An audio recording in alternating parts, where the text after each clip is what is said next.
À l'hôpital psychiatrique Sainte-Anne à Paris, nous avons rencontré Thomas, enfermé ici, à la demande de ses parents, depuis 3 semaines. Un coup de tonnerre dans la vie de cet étudiant de 22 ans en école d'ingénieur. Le cannabis qu'il fume sans retenue depuis l'adolescence a agi comme le révélateur d'une pathologie psychiatrique. Bonjour. Bonjour. Bonjour monsieur. Bonjour, enchanté. Vous avez donc arrêté le traitement ou comment vous avez... Une maladie qu'il portait en lui sans le savoir. J'ai été diagnostiqué donc des troubles de l'humeur.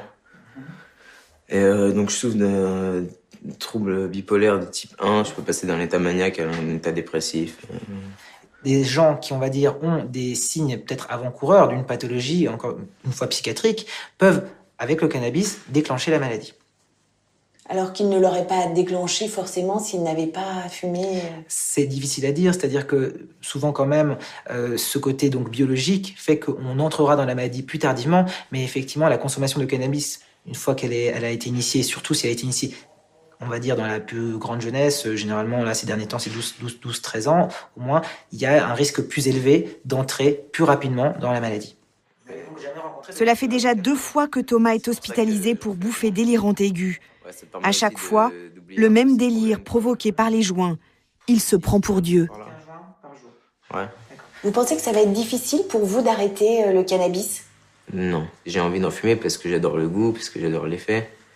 Mais voilà, je suis prêt à faire ce sacrifice parce que j'ai déjà trop perdu à cause de ça. C'est-à-dire trop perdu C'est-à-dire, c'est ma dernière chance avec l'école.